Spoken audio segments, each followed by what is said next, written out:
looking great. How you doing? Okay. Well, before we get there, let me say to anybody who's interested, I love this guy, and that what Bob Reich has done, which not enough academics are doing, is actually try to talk about the issues that he's concerned with the whole world. I mean, using the media, writing books that people can understand. So, Bob, I just want to congratulate you very much. Well, thank you. I'm a big fan. Thank you. And there are very few politicians around who do the same thing and who lead movements. In fact, here we are. We're in my office. We can be frank. And you're always anyway. But nobody is watching. Nobody's watching. Well, there are a few dozen out there. So here's the question. This is the most regressive stuff I have witnessed in maybe the past 30, 40, possibly 50 years, maybe going back to Reagan. What is going on? I mean, where is the force coming from? You got it. And that's the right question. And here's the very simple answer. And you've seen occasionally some media reports to this. What you are seeing now is Trump and his friends, Ryan, McConnell, beginning to implement the Koch brothers agenda. So it doesn't, you would think if you were a politician, and you were a politician, that if there's overwhelming opposition, the polls are incredible. Nobody wants to see this. More opposition to this legislation than there was to the Wall Street bailout. All right, that's how bad it is. Why are they pushing it? Because the Koch brothers have a view, along with their other billionaire friends, that we should basically end federal support for any and all programs. They would just as soon get rid of Social Security, Medicare, Medicaid, get rid of it. And this is the beginning in that direction. You hear Paul Ryan say, this is the first time we can actually roll back a federal universal health care program. That is what it's about. And mark my words, if they are successful on this one, they will go after Social Security, they will go after Medicare, already efforts to move to a privatization of the VA, privatization of the Postal Service. You name the federal agency, they want to eliminate it or privatize it or make substantial cutbacks. That's what this is about. So you've got the Koch brothers and their friends, these multi-billionaires. Their money is polluting beyond pollution. I mean, basically taking over American politics, despite the fact that with regard to this horrendous bill, this Graham-Cassidy bill, you've got the medical establishment, the drug companies, everybody's against it. How do they get their power if the big corporations, and in some cases, I mean, you look at the military expansion, I understand military contractors want that, but you've got a lot of people concerned about, I mean, the deficit cutters, they're worried about it. Oh, they used to be, excuse me, I beg to differ with you. That was yesterday, Bob. You haven't been paying attention. Deficit is no longer a problem. I don't hear anything about it. How can you talk? So the deficit hawks are gone. They're gone. I don't hear no discussion about that anymore. It's all crap. It's what they say is, this is what their agenda is. Their agenda is to give enormous tax breaks to the people who need it the least, and to create a society where people have no support in terms of programs that will protect them. And that's what these guys want to do. But what I was getting at was a slightly different question, which is you've got in the highest reaches of corporate America, and even some Wall Street firms, you've got a realization that if we continue to go down this road, you're not going to have enough purchasing power in the country to keep the economy going. You're asking for social upheaval and unrest. Donald Trump is part of what you get when so many people are on a downward escalator. And there are, and I've talked to them, CEOs, corporate Republicans who say, this is bad. I am opposed to this. Why don't those voices have the same kind of power that the Koch brothers have? Because I've not been hearing those voices. They may tell you in the confines of your office or as a friend. I don't hear them talking about it publicly. And that is one of the tragic moments, because I'm not here to tell you that every Republican in Congress or every CEO is some terrible, awful human being. I don't think they are. But I think they know where their bread is buttered, and they may tell you one thing quietly, and maybe they believe that. But certainly there has not been a willingness for them to stand up and say, hey, this is not good. Maybe good for short-term profits. It's not good long-term for the economy. But how about even the Democratic Party or even the Democrats? I don't want to put you into a difficult, awkward spot, but you've got a lot of Democratic senators who voted in favor of that military authorization. What's going on with them? I would suggest you bring them here and ask him that question. But what I will tell you is what is astounding to me is there has been very, very little public debate. All right, you know, the world has changed since the decline of the Soviet Union, right? Is it a safe world? God knows that it is not. How do we deal with international terrorism? How do you deal with North Korea? Et cetera, et cetera. These are really serious problems. But we are no longer facing a superpower with a massive level of nuclear weapons and a large standing army. The world has changed. Have we adopted to that change? I think perhaps not.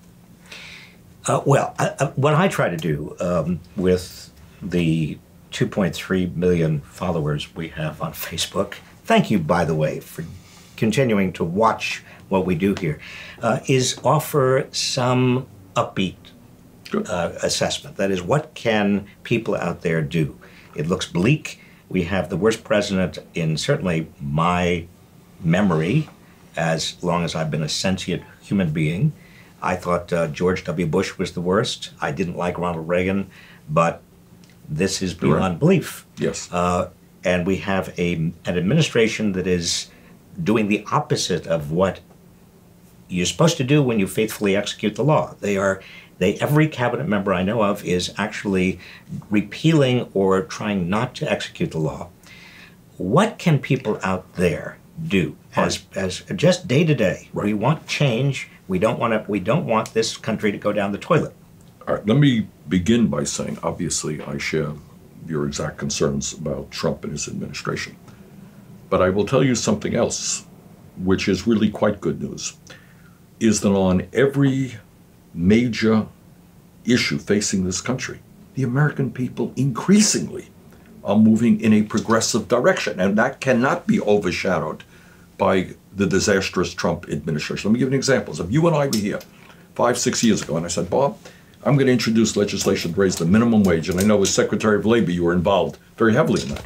If I'm going to introduce legislation to raise the minimum wage from $7.25 to $15 an hour, you would have said, Bernie, that is, whoa, that is really off the wall, right? I mean, why don't you start a little bit more modestly? Today, here on the West Coast, all over this country, more and more people understand, and legislation is being passed to raise the minimum wage to $15 an hour. My bill in the Senate now has 31 co-sponsors. How's that? And that is because working people have been out on the streets, people from McDonald's and Burger King, and they're saying, you know what, we can't make it on $8, $9 an hour. We need a living wage. Real progress in that area. I'll give you another. And Medicare for all. Your Medicare for all bill. And I credit you, your campaign, and what you've done. Medicare for all was a pipe dream. You know, just a few years ago, before you ran for the nomination, everybody, people, I talk about it in Washington, and people would roll their eyes. They say, yes, we have to get there, but not in this generation, not while you're still alive. And you almost single-handedly made that a possibility. And then you introduced legislation, and you've got a huge number of co-sponsors. 16 co-sponsors. And that, to me, is about social change and political change. That is exactly my point. Huge extent. That's exactly what I'm talking about here. So you may want to be discouraged, but the last 3 public polls that came out in the last week, you know what they said? Majority of the American people want to move toward a Medicare for all single-payer program. My point, again, is we are making progress at the grassroots level of moving this country in a progressive direction. Another area, all right, you and I have talked about this in the past, and I know you are strongly believe that we can create a whole lot of jobs rebuilding our crumbling infrastructure, right? You and I talked about this a few years ago, and I said, well, $1 trillion is what I think we need. Well, a lot of people in the Congress were saying that's too much, maybe $400 billion. Right now, that is the position of the Democratic Party. $1 trillion, we can create over 13 million decent paying jobs. Criminal justice reform, immigration reform. We are making real progress among the American people in moving this country in the direction of saying we need a government that represents all of us and not just the 1%. So I am not pessimistic. Obviously, the disaster in the White House is something that we have got to fight every single day. But we cannot just fight him and his outrageous reactionary agenda. We need a progressive agenda to bring people into the system, working people, young people, a vision for where this country can go. So that is the two-pronged approach we need. Fight them every step of the way. No, we're not going to throw 800,000 young people out of this country because they weren't born here. No, we're not going to support your idea that climate change is a hoax. We're going to fight you tooth and nail. But on the other hand, we need a progressive agenda. Okay, which gets me to the third big question I wanted to, or the topic I wanted to talk to you about. You've got America that is getting more and more progressive and accepting and actually mobilizing and energized and organizing for some of the things that we've just talked about, for Medicare for all, for a criminal justice system that actually works for Americans, for a system that makes equal protection and equal opportunity a reality, for free college education, for everything. But then you have simultaneously a political system that is dominated by big money more than ever before. I mean, in the 2016 election, for every dollar that labor unions and public interest groups and everybody who we would say has the public interest at heart spent, there were $64 that came in from corporations and the wealthy. $1 versus $64. So even though you've got this increasing upswing in progressivism among the people, how do you get a change in politics? How do you make America in 2018, starting in 2018 and then in 2020 and 2022, how do you get the political ball rolling when politics is so inundated with money? What does, what I want to ask you, what's the Bernie Sanders strategy on the inside? And then we can talk about what's the outside strategy.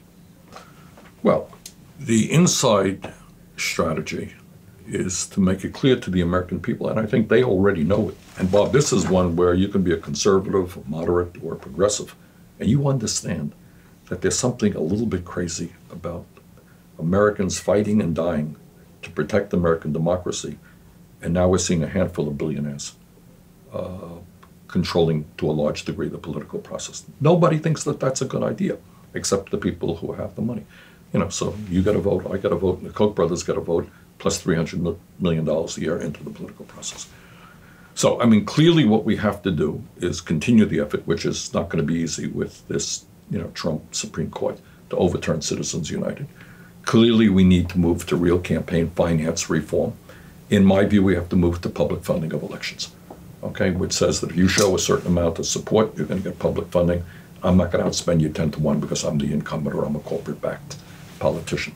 And we're beginning to see movement around that all over the country. But you put your finger on what is the major crisis that we have, and that is it's a corrupt political system as a result of this disastrous campaign finance situation, and that has got to be changed. And the only antidote to it outside is that people have got to understand. And then let me add to that, is that Republican efforts at voter suppression, right?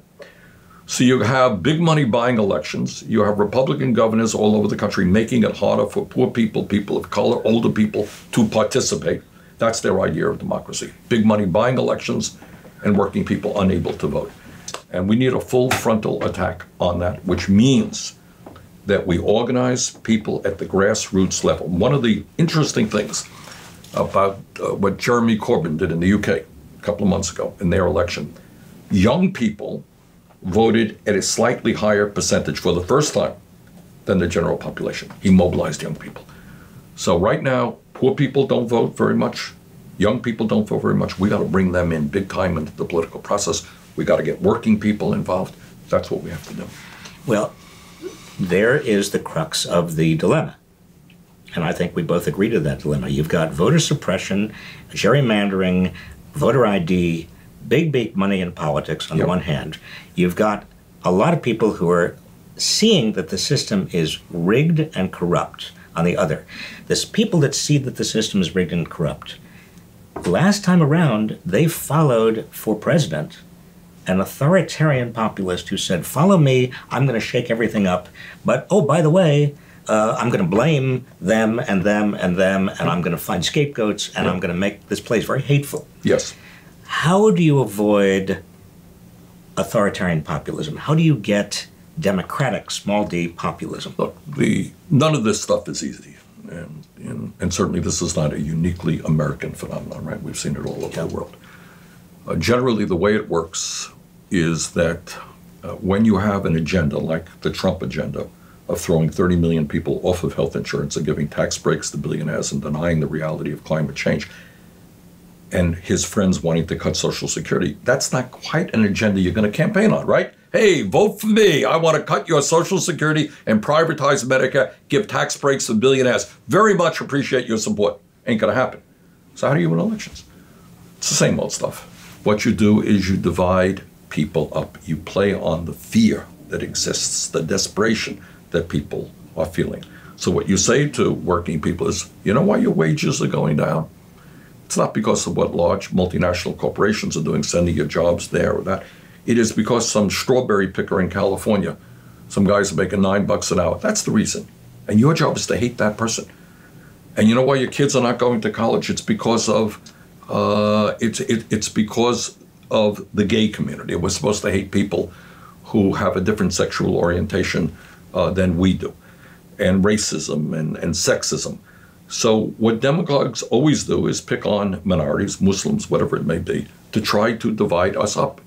And what our political approach has got to be, the exact antidote of that, is to bring people together. And there's no speech that I ever give which is that we have got to stand together, black and white and Latino, Asian American, Native American, gay and straight, women, men. We got to stand together to take on this billionaire class. Don't let them divide us up. When they divide us up, we're going to lose. But a lot of people don't realize, and I'm talking about the white working class, but I'm also talking about a lot of poor people who are not white working class.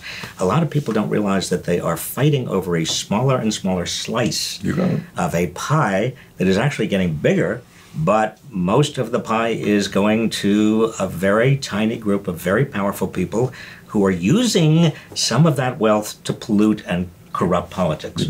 So how, this is not just messaging. I mean, you know, a lot of people I talk with, I said, well, they see that we have this conversation. It's not, they're not Bernie Sanders, but there's a kind of analogous conversation. And then they get, if they're Democrats, they say, well, what's the message? Right. Let's have a message discussion.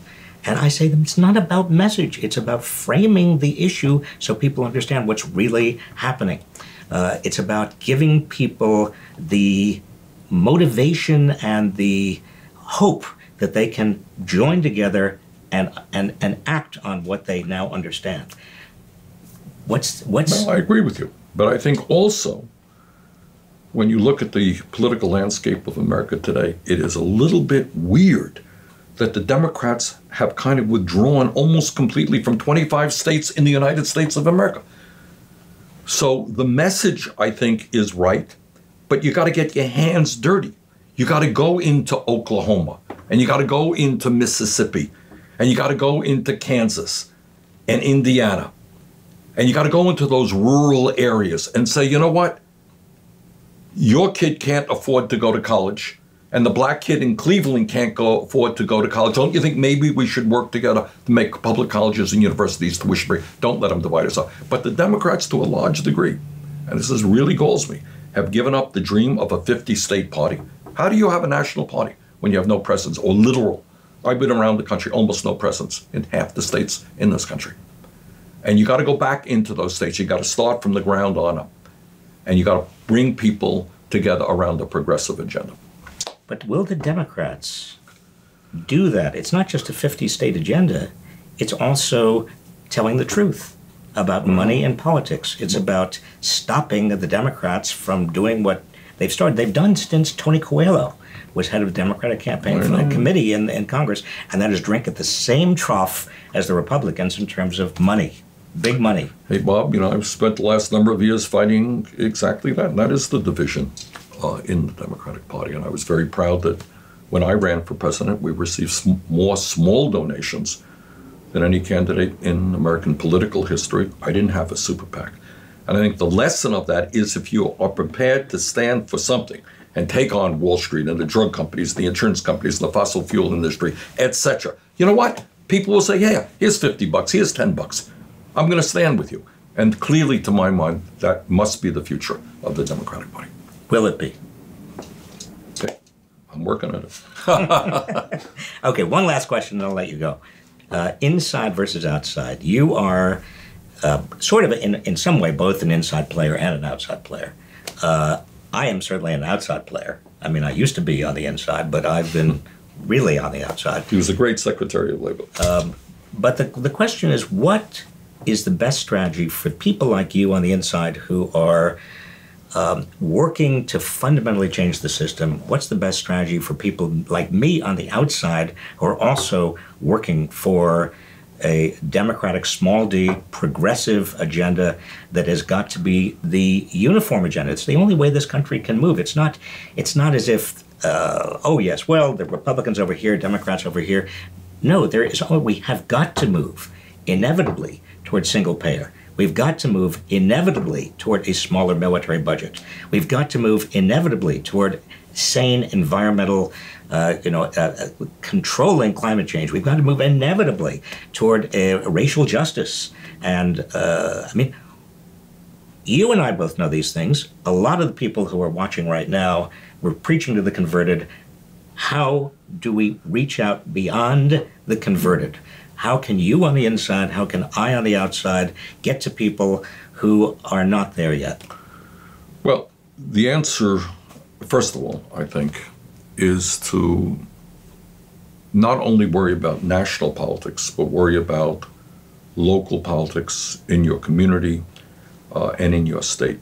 One of the results of my campaign, and it's a beautiful thing to see, we've got a lot of people, often young people. You know what they're doing? They're running for school board. They're running for city council. They're running for state legislature. I know many of them. Yeah, and we're picking up some great victories. Just the other day in Massachusetts, a young man named Paul Feeney won the primary, at least, for state senate in Massachusetts, and we strongly supported him. So you're seeing that all over the country. You know what? It makes a difference to have a good school board. It makes a hell of a lot of difference. Number two, I would speak now to the folks, not in California or Vermont or New York State, but to the people in Oklahoma and in Missouri and in traditionally or more recently conservative states. And that is stand up, fight back.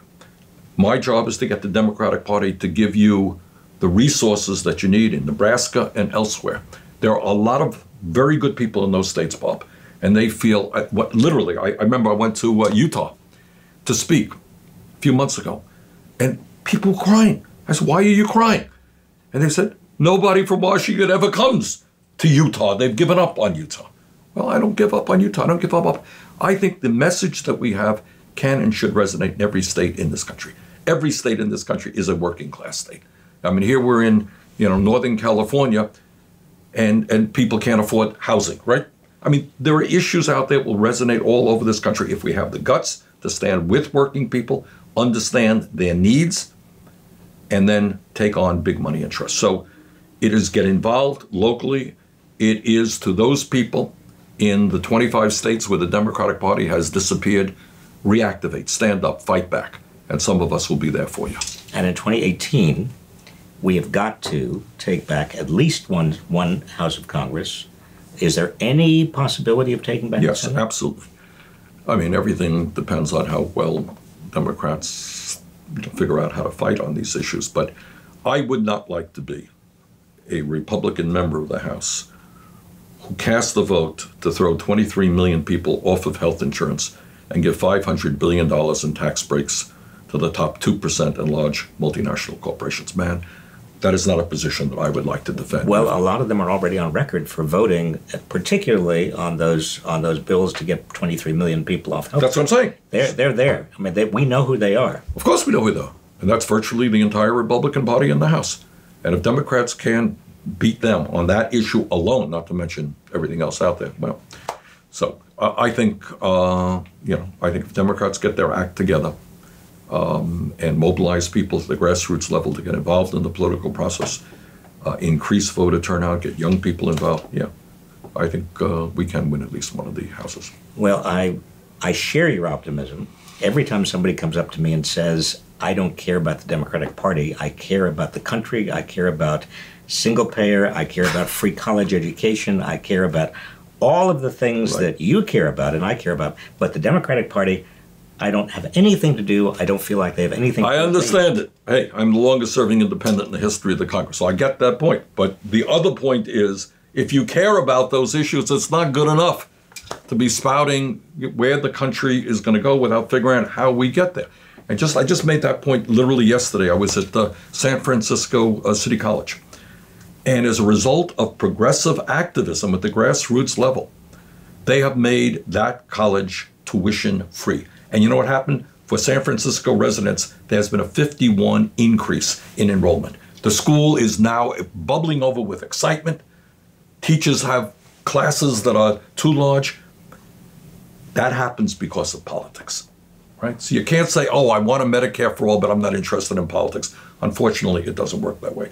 You got to get involved at the grassroots level in politics. When you came up with the free college education for those who need it, public university, free public university, a lot of people said, you can't do it, it is pie in the sky, and you can't afford it, for one thing. Now, the Senate just passed an authorization increasing the military budget by $80 billion, which would have paid for your entire... More than paid for. More than paid for your entire... And would have helped reduce student debt, by the way. Yeah. But they did it. I have not to this moment heard any conversation about that. Welcome to the world of corporate media. You're right. When I proposed to make public colleges and universities tuition free, I think the number was about $70 billion a year.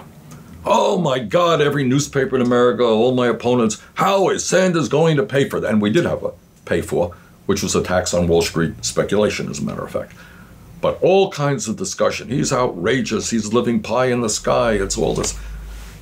$80 billion increase in authorization, not appropriation. Zero. Almost no discussion at all. No, none. So, all right. I know you have to go, and you've been very patient.